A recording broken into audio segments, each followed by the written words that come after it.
अस्सलाम वालेकुम नाज़रीन, मैं हूँ रिजवान जाफ़र। हमारा पाकिस्तान के साथ हाजिर खिदमत हैं। आज हम हैं इस वक्त एपटेक लर्निंग इंस्टीट्यूट के अंदर और यहाँ पर जो स्टूडेंट्स हैं वो तो आईटी रिलेटेड एजुकेशन हासिल कर रहे हैं। आज आईटी की भी बात होगी, लेकिन उससे ज़्यादा आज हम बात करेंगे कि हमारे बच्चे, हमारे नौजवान पाकिस्तान में चाहे किसी जगह भी हमारा प्रोग्राम देख रहे हैं, अगर वो फ़ॉरेन एजुकेशन हासिल करना चाहते हैं तो उसका क्या रूट मैप होना चाहिए, उन्हें कहाँ अप्लाई करना चाहिए, क्या पढ़ना चाहिए, क्या किस तरह से अपने ऑब्जेक्टिव क्रिएट करने चाहिए, कैसे जो है आप क्वालिटी इंस्टीट्यूशंस के अंदर जो है वो एडमिशन ले सकते हैं, क्या फ़ॉरेन एजुकेशन पाकिस्तान में भी आप हासिल कर सकते हैं और ज़रूरत क्या है, मसद क्या क्योंकि पाकिस्तान की एक बड़ी आबादी है, तो अगर कुछ लोग जो हैं वो क्वालिटी एजुकेशन बाहर हासिल करेंगे, क्योंकि हमारे पास अलमिया ये है कि हमारी यूनिवर्सिटीज़ इस मेयार की नहीं है। हम दुनिया में टॉप यूनिवर्सिटीज़ में टॉप 100, टॉप 200, 300 में कहीं नहीं आते। तो अगर हमारा बच्चा जितना टॉप यूनिवर्सिटीज़ में जाएगा उतना उसको अचीवमेंट मिलेगी, उतनी उसकी क्वालिटी बेहतर होगी और वो दुनिया में उतना सक्सेस होगा। तो अपनी इस सबसे बड़ी प्रोडक्ट नौजवानों को, ह्यूमन रिसोर्स को हमने बहुत ही काबिल बनाना है और काबिल एजुकेशन देनी है। तो उस फ़ॉरेन एजुकेशन पे आज बात करेंगे। इसीलिए आज हमारे साथ एक बड़े ज़बरदस्त कंसल्टेंट मौजूद हैं, नवेद एजाज साहब, जो कि डायरेक्टर हैं मनरवा एजुकेशन ग्रुप के। सर, आपको खुशामदीद कहते हैं। दुनिया के बहुत से मुल्कों में इन्होंने खिदमत अंजाम दी हैं और अभी चंद दिनों के लिए पाकिस्तान आए थे, तो हमने इसका फ़ायदा उठाया और आपको यहाँ पे हमने बुलाया। और हमारे साथ मौजूद हैं इकबाल यूसुफ शेख साहब, जो कि चीफ़ एग्जेक्टिव हैं एपटेक लर्निंग के। सर, आपको खुशामदीद कहते हैं। तो नवेद साहब, आपसे आगाज़ करते हैं। मसद ये जो बात की जाती है ना कि यार क्योंकि हमारे पास टॉप यूनिवर्सिटीज़ पाकिस्तान में नहीं है और बड़ा अलमिया होनी चाहिए थी, कोशिश की जा रही है, लेकिन हम फिर भी उस मेयार पे नहीं पहुंच पा रहे। और हमारे जो नौजवान हैं, बच्चे हैं, ये अंदाज़ा यहाँ पे रहते हुए अंदाज़ा भी नहीं कर सकते कि टॉप यूनिवर्सिटी होती क्या है। इवन ये यूएस या यूके के अगर स्कूल भी देख लें तो शायद हैरान हो जाएं कि जनाब ऐसे स्कूल भी हो सकते हैं, और यूनिवर्सिटीज़ का तो खैर बात ही कुछ और है जनाब। तो ये टॉप यूनिवर्सिटी में पढ़ना चाहिए हमारे नौजवानों को, क्यों ज़रूरी है? जी, पहले तो अस्सलाम वालेकुम रिज़वान, और बहुत बहुत शुक्रिया मुझे यहाँ बुलाने का। एक जो मिथ फ़ॉरेन एजुकेशन के बारे में है वो ये है कि वहाँ वही लोग जा सकते हैं जो कि उसको अफोर्ड कर सकते हैं। तो मैं पहले तो ये चीज़ क्लियर कर लूँ कि जितनी भी ग्लोबल यूनिवर्सिटीज़ हैं, जो टॉप यूनिवर्सिटीज़ हैं, वो सारे बच्चों के लिए जो कि अफोर्ड कर सकते हैं, नहीं भी कर सकते हैं, उनके लिए उनके पास फंडिंग या स्कॉलरशिप अपॉर्चुनिटीज़ होती हैं। प्रॉब्लम ये है कि हमारे यहाँ अनफॉर्चुनेटली वो नॉलेज एग्जिस्ट नहीं करता, हम रिसर्च नहीं करते, हम उन मौक़ों को नहीं देखते। अगर मैं आपको यूएस की बात करूँ तो यूएस में इस वक्त 4500 यूनिवर्सिटीज़ हैं। अगर आप उनमें आईवी लीग्स की बात करें, आप हार्वर्ड, स्टैनफोर्ड, येल, प्रिंसटन की बात करें, वहाँ हर साल बच्चे जाते हैं जो कि पूरी फंडिंग पे जाते हैं। उनको कोई ट्यूशन फ़ी नहीं पे करना पड़ता, उनको मंथली स्टाइपेंड भी मिलते हैं और पाकिस्तानी बच्चे भी जाते हैं। नहीं, लेकिन इसमें सर बात ये है ना कि जो अब हम कहते हैं ना कि या तो आपके पास पैसा हो बाहर जाने के लिए, या फिर बच्चा काबिल हो। जी जी। अगर एवरेज बच्चा है तो उसे भी स्कॉलरशिप मिल सकती है? जी देखिए, अगर एवरेज बच्चा है तो उसके लिए यूरोप में अपॉर्चुनिटीज़ है। फॉर एग्जांपल, यूरोप में ट्यूशन फ़ी इतनी हाई नहीं होती, वहाँ पे आपकी फ़ी वेरी करती है 1000 यूरो से लेकर 12,000 यूरोज़ तक। अब 1000 यूरो तकरीबन। तो एवरेज बच्चा और क्वालिटी बच्चा, इसमें फ़र्क क्या होगी? इसमें कैसे कंपैरिजन हम करेंगे? देखिए, आई मीन ये क्वेश्चन हमारे एजुकेशन सिस्टम पे चला जाएगा। कई दफ़ा हमारा एवरेज बच्चा जो होता है इस सिस्टम के अंदर पढ़ते हुए वो यूएस में जाके टॉप भी कर लेता है, क्योंकि हमारा सिस्टम में रोट लर्निंग है, हमें रट्टा मारना पड़ता है पास होने के लिए। अगर हम ग्रेड 10 की बात करें, एफएससी की बात करें, तो वो एक इशू है। अब यूएस में ये बहुत बड़ी डिबेट है कि क्या एक बच्चा जो रोट लर्निंग के ज़रिए आता है वो उतना ही काबिल होता है वो बच्चा जो कि एक्चुअल में चीज़ों को समझता है। तो इसीलिए उनके सिस्टम क्योंकि अप्लाइड नॉलेज पे बेस्ड हैं। मैं एक छोटी सी एग्जांपल आपको दूंगा। फॉर एग्जांपल, अगर इकबाल साहब बैठे हैं, इनको तैरना नहीं आता, he doesn't know how to swim, और मैं इनको एक किताब दे दूं कि जिस पे सब तरीके लिखे हों कि स्विम कैसे करना है, उसके बाद इकबाल साहब पानी में छलांग लगा दें, तो क्या इनको ये तैर लेंगे? नहीं। तो नॉलेज इन इटसेल्फ आपको वो एबिलिटी नहीं देता कि आप उसको अप्लाई करें। तो हमारे एजुकेशन सिस्टम का जो सबसे बड़ा अलमिया है वो इस वक्त ये है कि हमारे यहाँ अप्लाइड नॉलेज नहीं तो है। अब यहाँ पे आकर ये फिर सवाल उठ जाता है कि फिर जब बच्चा क्लास 8 क्रॉस करता है, पिछले दिनों हमने इस पर एक प्रोग्राम भी किया कि हमारे पेरेंट्स कंफ्यूज हैं कि किस बोर्ड से अपने बच्चे को पास करवाएं। जी जी। तो आपका इस पे क्या जवाब होगा कि फिर कहाँ एडमिशन करवाएं कि जहाँ पे उसकी क्वालिटी भी बेहतर हो और वो डिग्री भी एक्सेप्टेबल हो? देखिए, मैं आपको इंटरनेशनल यूनिवर्सिटी पर्सपेक्टिव से बता सकता हूँ कि यूनिवर्सिटीज़ क्या प्रेफर करती हैं। अगर हम फॉरेन बोर्ड्स की बात करें तो आजकल के दौर में आईबी का बच्चा जो इंटरनेशनल बैकलॉरिएट प्रोग्राम करता है उसको ज़्यादा इंपॉर्टेंस देते हैं। उसके बाद ओ लेवल और ए लेवल बच्चे को दिया जाता है।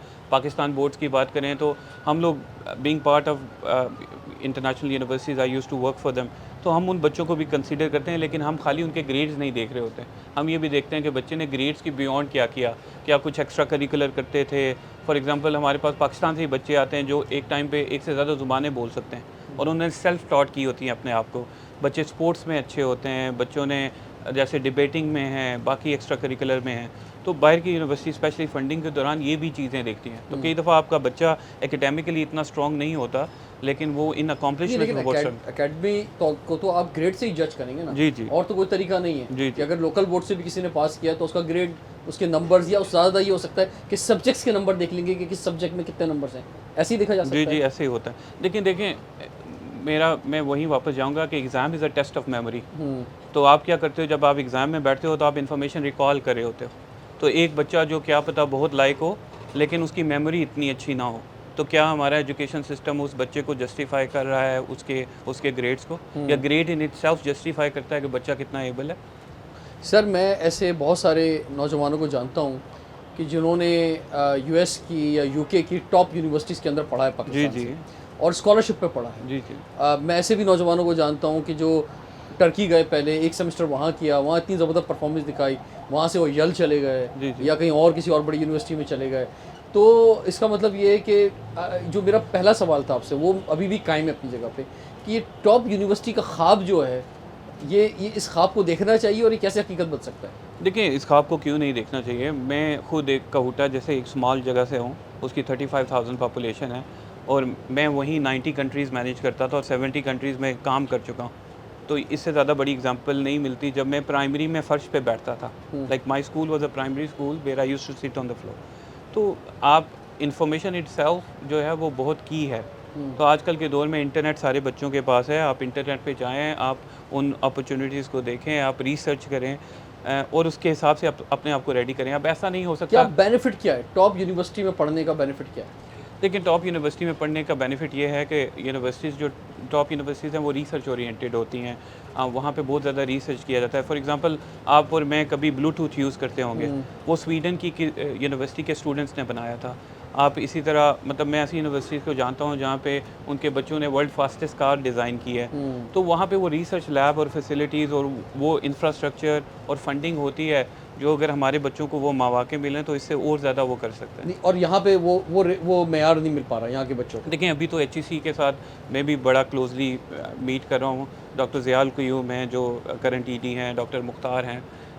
तो एचईसी तो अभी बड़ा एक्टिवली काम कर रहे हैं। हम लोग हम ऑलरेडी कुछ चीज़ों की डिस्कशन में हैं जहाँ हम ये कोशिश करें कि कैसे पाकिस्तानी बच्चों को स्कॉलरशिप मिल सके। आबादी बहुत बड़ी है ना सर, इतनी बड़ी तादाद में बच्चा, लाखों की तादाद में जब यूनिवर्सिटी की तरफ आता है, जी जी। तो हमारे पास गिनती की 2-4 बड़ी टॉप यूनिवर्सिटीज़ कह सकते हैं या इंस्टीट्यूशन कह सकते हैं, उसमें कितने बच्चों को एडमिशन मिल जाएगा? देखिए, अभी करंटली 2024 मई में एचईसी ने ट्रांसनेशनल एजुकेशन उसकी पॉलिसी बनाई है। डॉक्टर ज़िया उसमें बड़ा एक्टिव रोल रहा है उनका, और उसका विज़न यही है कि हम पाकिस्तान में फ़ॉरेन यूनिवर्सिटीज़ को कैसे लाएं जो यहाँ आके वो प्रोग्राम्स उसी लेवल के डिलीवर कर सकें जो वो यूके या अमेरिका में या कनाडा में डिलीवर करते हैं। तो आपको मतलब विद इन अ ईयर और सो आपको काफ़ी तब्दीलियाँ। अच्छा, फॉरेन यूनिवर्सिटी का एक बहुत बड़ा अट्रैक्शन होता है, और माजी में हमें याद है कि बहुत सी फॉरेन यूनिवर्सिटीज़ के नाम पर कह लें या फॉरेन यूनिवर्सिटीज़ जो हैं वो शायद नाम की थी दुनिया में, जो यहाँ पे छोटे छोटे बेंगलोर में खुल गई थी और वो MBA BBA करवा रही थी और लोगों ने वहाँ बड़ी मेहनत से पढ़ा भी, लेकिन वो डिग्री जो है वो एक्सेप्टेबल नहीं हुई। उस वक्त UGC होता था, फिर HEC हुआ, लेकिन उन्होंने एक्सेप्ट नहीं किया, उन नौजवानों के टाइम ज़ाया हुआ। तो ये भी एक बहुत बड़ा मसला है कि ये देखना होगा कि पाकिस्तान में रहते हुए ये एक बहुत बड़ा सवालिया निशान है सर कि यहाँ पे आप किस फॉरेन डिग्री यहाँ पे रहते हुए हासिल करें। तो यहाँ पे जो यूनिवर्सिटीज़ हैं, आप समझते हैं कि यहाँ पर भी आप फॉरेन डिग्री ले सकते हैं यहाँ रहते हुए? जी, जी, आप यहाँ पे फ़ॉरेन डिग्री ले सकते हैं, लेकिन मेरा जो सजेशन सबको है वो यही है कि आप एचईसी की वेबसाइट पे जाएँ। आप ये देखें जो भी प्रोग्राम आप कर रहे हैं, क्या एचईसी उसकी अप्रूवल दे रहा है या नहीं दे रहा। हुँ। अनफॉर्चुनेटली हमारे यहाँ शायद अभी भी काफ़ी प्रोग्राम्स ऐसे हो रहे हैं जिसको एचईसी की बैकिंग नहीं है। तो कल आप उन प्रॉब्लम से बचें कि जब आपकी डिग्री एचईसी ये टेस्ट नहीं करेगा और आपको फिर प्रॉब्लम्स होंगी। और फिर दूसरा आप फर्दर नहीं पढ़ सकेंगे, आगे जी, जी। क्वालिटी एजुकेशन नहीं हासिल कर सकेंगे। जी, तो बहुत इम्पोर्टेंट सब्जेक्ट आज का, क्योंकि ये ज़िंदगी बनाने वाले सब्जेक्ट्स होते हैं जो हमारी मीडिया में इस तरह के मौज़ूआत पे कम बात होती है। लेकिन हम अपने शो में, हमारा पाकिस्तान बड़ा प्यारा मुल्क है और इसके जो बच्चे हैं उनके लिए इस तरह के सब्जेक्ट अक्सर लाते हैं ताकि उनकी ज़िंदगी बन सके। और अगर आप टॉप यूनिवर्सिटीज़ में पढ़ेंगे दुनिया की, तो आप आपके अपने लिए, आपके ख़ानदान के लिए भी अच्छा होगा और पाकिस्तान का भी आप नाम रोशन करेंगे। और क्या-क्या अपॉर्चुनिटीज़ हैं, कौन-कौन से रास्ते हैं जिनसे आपका मुस्तकबिल संवर सकता है? ब्रेक के बाद कंटिन्यू करेंगे, देखते रहिए प्रोग्राम हमारा पाकिस्तान।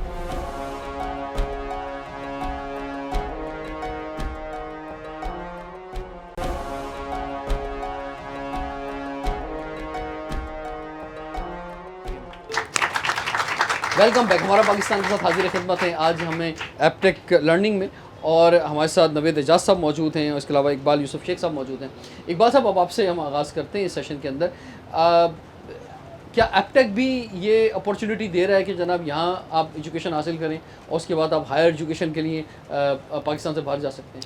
जी, एपटेक के क्वालिफ़िकेशन के बाद भी वी हैव ऑप्शंस। हमारे साथ डिफरेंट इंटरनेशनल यूनिवर्सिटीज़ हैं जहाँ पे बच्चा जो बाहर ट्रैवल करके जा सकता है। लाइक हमारे साथ बोल्टन यूनिवर्सिटी है, हमारे साथ मिडिलसेक्स यूनिवर्सिटी है, मिडिलसेक्स यूनिवर्सिटी दुबई है, नहीं, मिडिलसेक्स वो क्या यूनिवर्सिटी पढ़ेगा क्या आगे जाके? वो बैचलर प्रोग्राम। अब देखें, एपटेक का प्रोग्राम जो है वो हम सबको पता है कि 3 इयर्स का हम advance diploma and higher diploma देते हैं, एडवांस डिप्लोमा। तो advance this is equivalent to the bachelors? No, advance diploma एक स्टैंड अलोन क्वालिफ़िकेशन है, इंटरनेशनल क्वालिफ़िकेशन है एपटेक की। और उसके बाद जो है आपको दुनिया की डिफरेंट जो इंटरनेशनल यूनिवर्सिटीज़ हैं, लाइक मिडिलसेक्स यूनिवर्सिटी हो गई, बोल्टन यूनिवर्सिटी हो गई, आपकी लिंकन यूनिवर्सिटी यूनिवर्सिटी का नाम ले लें, मुल्कों के नाम ले सर। मुल्कों के मैं मलेशिया कह देता हूँ, मैं दुबई कह देता ठीक है। हूँ, मलेशिया, दुबई, यूके, ठीक है, और डिफरेंट और कंट्रीज़ के अंदर। तो बच्चे फिर वहाँ जाते हैं और इसके ऊपर टॉप अप डिग्री लेते हैं, that is called top up degree. तो उसमें ये होता है कि इनका ये जो यहाँ के 3 साल के प्रोग्राम होता है वो वहाँ पे उसको क्रेडिट ट्रांसफ़र करते हैं और उसके बाद बच्चे को 1 साल या 1.5 साल। और स्पेशलाइज कोई एरिया है कि उसके अंदर डिग्री मिलती है? जी, कंप्यूटर साइंस में उनको कंप्यूटिंग की डिफरेंट हर यूनिवर्सिटी जो है ना अपनी डिफरेंट ऑफरिंग करती है, ठीक है। कहीं पे कंप्यूटर साइंस हो रहा होता है, कहीं पे साइबर सिक्योरिटी है, कहीं पे कुछ और। तो हर यूनिवर्सिटी अपने हिसाब से वो मैपिंग करती है, कोर्स मैपिंग, एपटेक के कोर्स को मैप करती है अपने कोर्स के साथ, और फिर वो उसके जो उनके करिकुलम बॉडी के हिसाब से जो अप्रूवल होता है वो देते हैं। अब इसमें ना फ़ायदा ये होता है कि जो कंपैरेटिव फ़ीस है, अगर बच्चा 3 साल एपटेक में गुजार के उसके बाद अगर 1 साल या 1.5 साल जा कर के फ़ॉरेन क्वालिफ़िकेशन के लिए किसी भी मुल्क में चला जाता है, यूके चला जाता है, यूएई चला जाता है, और वहाँ से तो उसका वो 2.5 से 3 साल का जो ख़र्चा है और जो उन यूनिवर्सिटीज़ की फ़ीस है, इंटरनेशनल यूनिवर्सिटी की जो फ़ीस है, वो बच जाती है। सर देखिए, बात वही फीस पर आ गई ना, जो मैं आपसे कह रहा था, जिस तरह आप फरमा रहे हैं इकबाल साहब, तो नवेद साहब, हर पेरेंट ये सोच रहा होता है, हर बच्चा ये सोच रहा होता है कि अगर मुझे किसी बेहतर यूनिवर्सिटी में बाहर पढ़ना है तो मुझे बहुत पैसे चाहिए। हम कनाडा की बात करते हैं, यूएस की बात करते हैं, यूके की बात करते हैं। एक नॉर्मल बात है कि पाकिस्तानी तकरीबन 80 से 90 लाख रुपए साल के चाहिए तो मैं बाहर जा सकता हूँ। और मैं कितने अपने दोस्तों को जानता हूँ, कितनी फैमिलीज़ को जानता हूँ जिन्होंने ये पैसे दिए हैं। तो ये ऐसा ही है सर?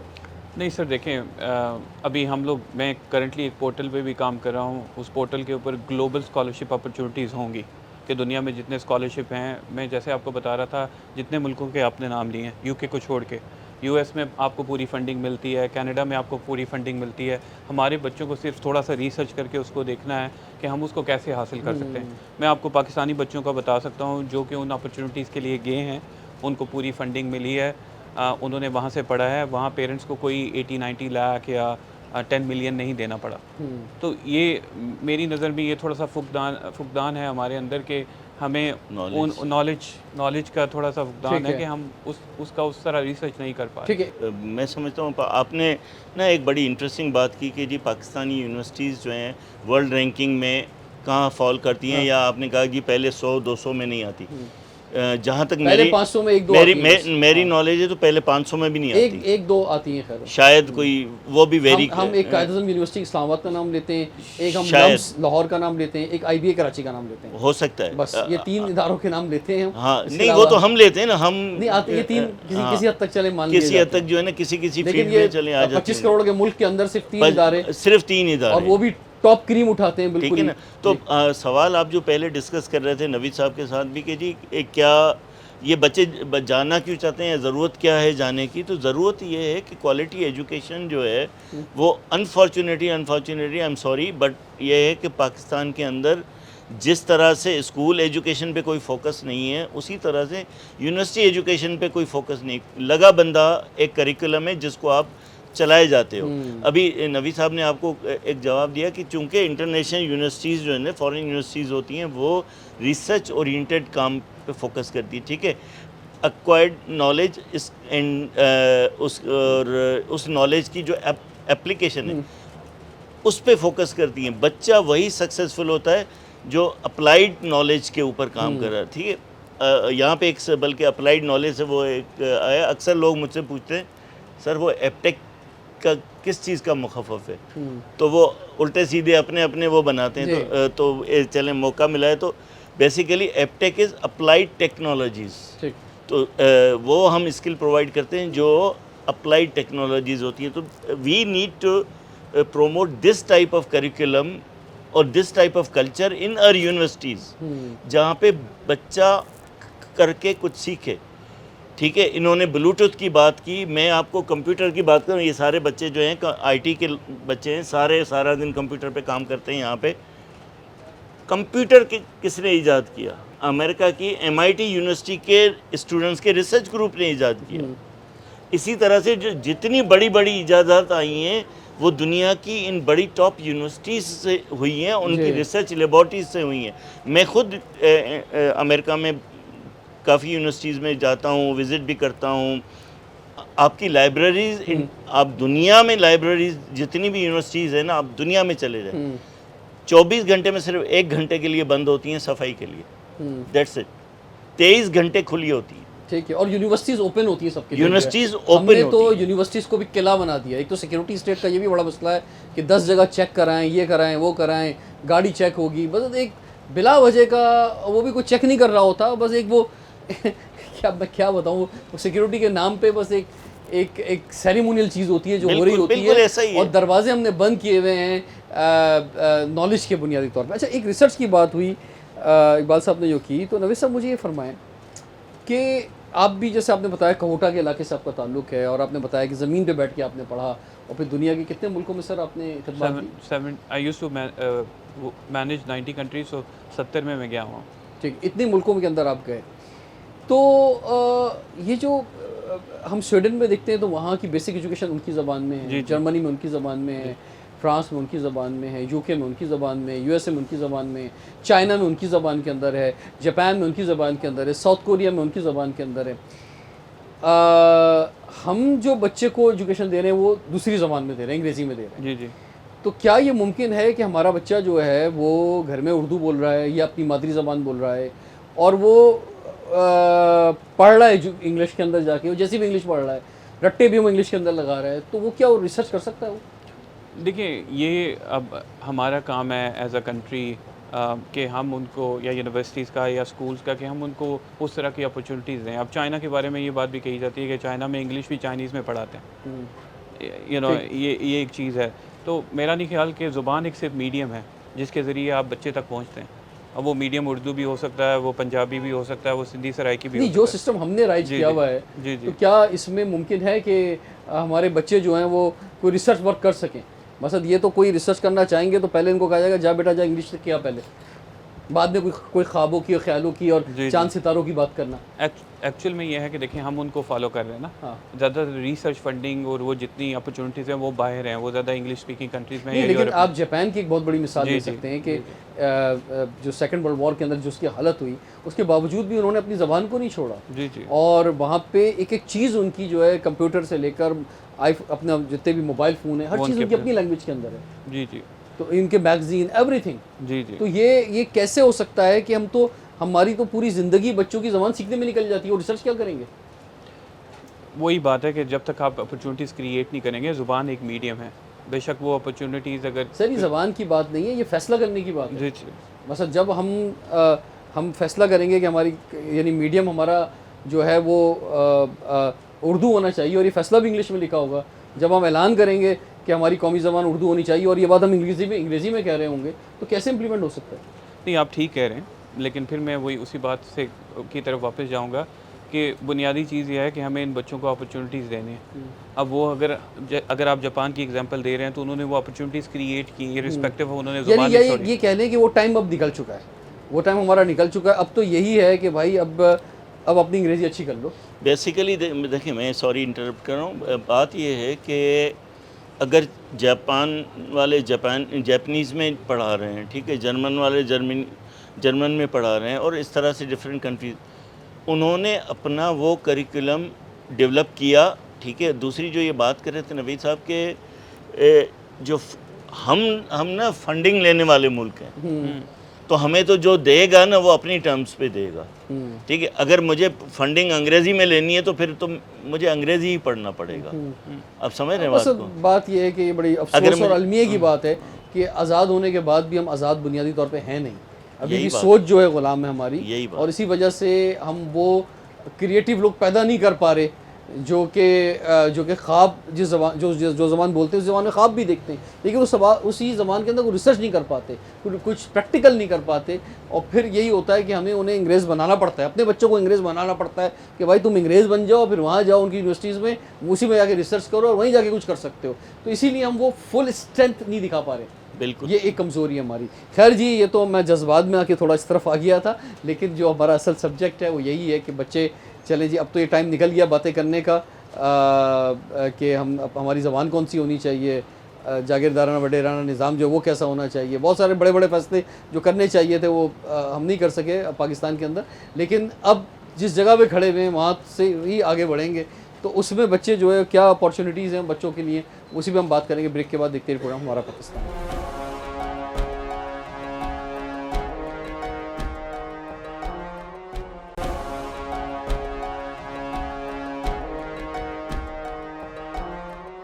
Welcome back. हमारा पाकिस्तान के साथ हाज़िर खिदमत हैं। आज हमें एपटेक लर्निंग में और बात हो रही है कि दुनिया में की जो टॉप यूनिवर्सिटीज़ हैं वहाँ कैसे आप तालीम हासिल कर सकते हैं, और जो पाकिस्तान में एजुकेशन हासिल कर रहे हैं इसको अगर आप फ़ॉरेन डिग्री हासिल करना चाहें, कंटिन्यू करना चाहें बाहर, तो कैसे कर सकते हैं। क्योंकि यहाँ पे एपटेक के स्टूडेंट मौजूद हैं, तो सवालात कुछ इससे रिलेटेड भी होंगे और उसके अलावा भी आप कोई सवाल कर सकते हैं। जी फरमाइए।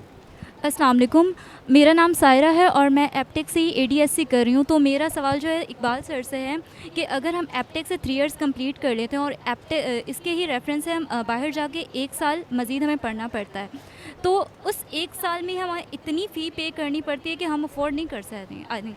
तो ऐसा कुछ नहीं है कि एपटेक की तरफ से कोई स्कॉलरशिप्स हो इस 1 साल? जी सर फरमाइए। फीसेस बहुत ज़्यादा हैं, ठीक है। तो फ़ीस तो नेचुरली, अब जब हम एक्चुअली हमारा जो पाकिस्तानी करेंसी है अनफॉर्चुनेटली वो इतनी डीवैल्यू हुई है कि आप जो फ़ीस जो है ना एक ज़माने में $1000 थी तो अब वो $3000 तक हो गई, ठीक है। और 3000 हम हर चीज़ को फिर डॉलर से मल्टीप्लाई करते हैं। यूनिवर्सिटीज़ की जो इंटरनेशनल यूनिवर्सिटीज़ हैं, अच्छी यूनिवर्सिटीज़ हैं, नेचुरली दुनिया में वो एक इन्वायरमेंट देती हैं, वो एक माहौल देती हैं, फिर वो रिसर्च अपॉर्चुनिटीज़ देती हैं, ग्रूमिंग, सेल्फ डेवलपमेंट की अपॉर्चुनिटीज़ देती है। तो नेचर उनकी फ़ीस ज़्यादा ही होती है और देनी पड़ेगी आपको, और वो देनी पड़ती है। बस ठीक है। यानी स्कॉलरशिप जो आप बोल रही हैं वो मुश्किल है। नहीं, देखें, स्कॉलरशिप्स हैं, स्कॉलरशिप्स क्यों नहीं है? स्कॉलरशिप्स हैं। अब जैसे हम मैंने बात की कि हमारी यूनिवर्सिटीज़, हमारी कुछ यूनिवर्सिटीज़ के साथ टाई अप्स हैं, वो स्कॉलरशिप्स देती हैं, एप्टेक के स्टूडेंट्स को स्कॉलरशिप्स भी देती हैं। स्कॉलरशिप देखिए हर जगह मौजूद होती है, ऐसा नहीं कि नहीं मौजूद है। एक्सप्लोर करने की आप बात है। एक्सप्लोर करें और फर्स्ट ट्राई और स्कॉलरशिप, और जो आप पढ़ रही हैं उसके अंदर आप एक्सेल करें, अपने आप को टॉप लेवल पे लेकर आएँ, अपनी मेहनत करें तो आपको अपॉर्चुनिटीज़ मिलेंगी। नवेद एजाज साहब, ये फरमाइए कि वीज़ा भी एक बड़ा मसला है, जी जी। क्योंकि लेकिन उसमें एक चीज़ है कि मेरी अपनी छोटी सी रिसर्च ये है कि दुनिया के तमाम मुल्क आपकी जो क्रीम है उसको कभी रिफ्यूज़ नहीं करते। अगर आपका किसी टॉप यूनिवर्सिटी में एडमिशन हो गया है तो वो ये देखते हैं कि यार ये किसी काबिल होगा तो हुआ है ना इसका, एग्जैक्टली। और उनको मैंने देखा कि 100% वीज़ा मिल जाता है। क्या ऐसा ही है? देखिए, वीज़ा एक बेसिस पे नहीं होता, इरिस्पेक्टिव ऑफ आप टॉप यूनिवर्सिटी में भी जा रहे हैं तो अगर आपके पास फंडिंग नहीं है तो वो फाइनेंशियल एस्पेक्ट भी देखते हैं। मतलब मैंने ऐसे बच्चे भी देखे हैं जो ऑक्सफोर्ड में भी जा रहे हों लेकिन फाइनेंशियली स्ट्रॉन्ग नहीं है तो उनको वीज़ा नहीं दिया जाता। तो एक जो क्रिटिकल एलिमेंट है वीज़े के दौरान वो फाइनेंशियल्स भी है। जैसे हमने आज काफ़ी इस टॉपिक पे बात की कि फ़ंडिंग अपॉर्चुनिटीज़ हैं या नहीं हैं, और हमने कहा कि फ़ंडिंग अपॉर्चुनिटीज़ हैं।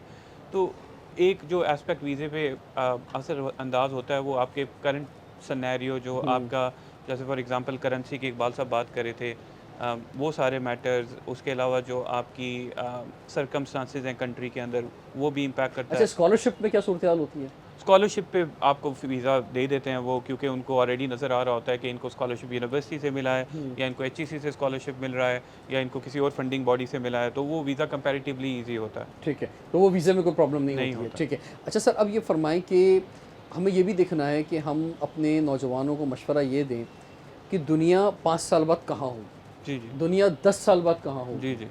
तो ऐसा ना हो कि हम कहीं माजी में जी रहे हैं। जी जी। तो वो कौन सी अपॉर्चुनिटीज़ हैं बड़ी कि जिसमें आप समझते हैं कि नौजवानों को ज़्यादा जाना चाहिए? देखिए, एक चीज़ तो जो मैं रिकमेंड कर सकता हूँ आज, वो वर्ल्ड इकोनॉमिक फोरम है। सो वर्ल्ड इकोनॉमिक फोरम हर साल एक रिपोर्ट रिलीज़ करता है जो फ्यूचर ऑफ वर्क के ऊपर होती है। सो वो रिपोर्ट इतनी कम्प्रिहेंसिव होती है कि उसमें कंट्री वाइज उन्होंने स्पेसिफिकली कहा होता है कि पूरी दुनिया में अगले 5 सालों में कौन कौन सी रोल्स एग्जिस्ट करेंगे, दुनिया कहाँ मूव कर रही है, करिकुलम में क्या चेंजेस आएंगी, और फ्यूचर ऑफ वर्क कैसे इम्पैक्ट करेगा फ्यूचर ऑफ एजुकेशन के ऊपर। तो ये रिपोर्ट फ्रीली अवेलेबल होती है सब बच्चों के लिए। ये अगेन इसमें थोड़ा रिसर्च करने की बात है।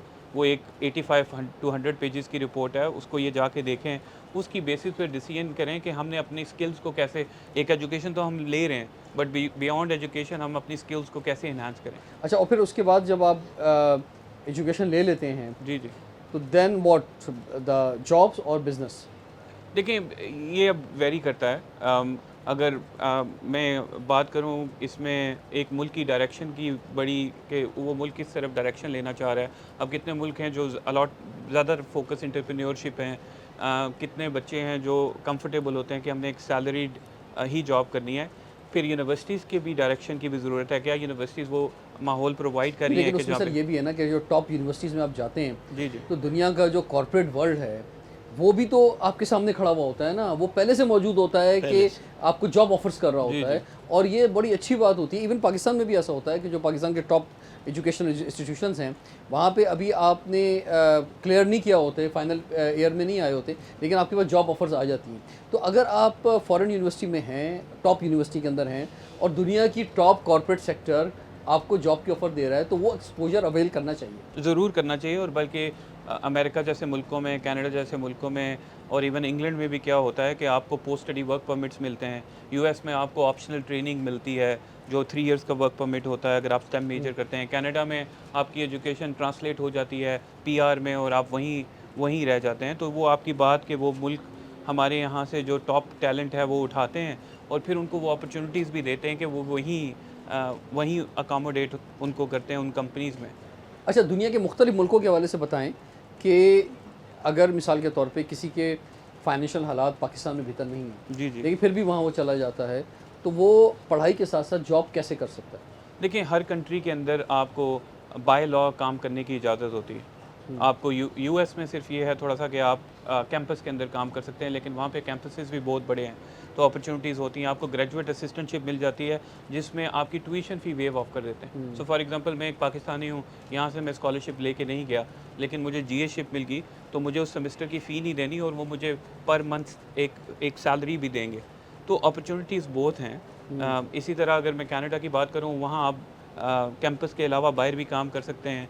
अगर मैं यूके की बात करूं, अगर मैं यूरोप की बात करूं, ऑस्ट्रेलिया की बात करूं, तो ये सारे ममालिक आपको वो अपॉर्चुनिटीज़ देते हैं।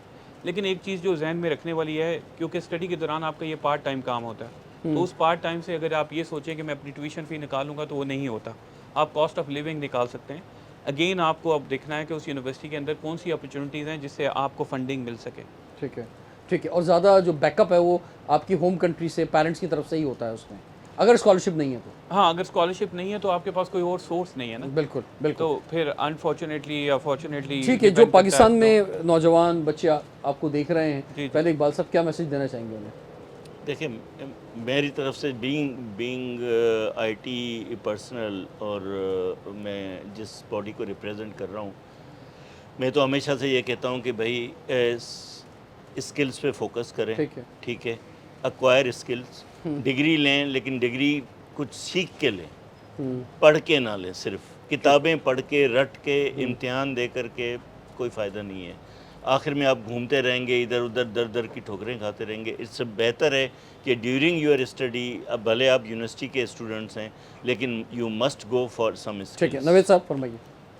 मैं दोबारा उसी तरफ जाऊंगा कि ग्लोबली बहुत ज़्यादा अपॉर्चुनिटीज़ एग्जिस्ट करती हैं टॉप यूनिवर्सिटीज़ में, और हमें as youth, as a student, हमें उन पे रिसर्च करना है। यहाँ पाकिस्तान के अंदर थोड़े इदारे हैं, जैसे USCFP है, ब्रिटिश काउंसिल है, हम उनको यूटिलाइज़ कर सकते हैं। हम अपने जो काउंसलर्स हैं स्कूल्स के अंदर, या जो भी टीचर्स हैं, उनकी मदद ले सकते हैं। और सबसे बड़ी बात, इंटरनेट आजकल हर एक के पास है, मोबाइल पे आपको एक्सेस है।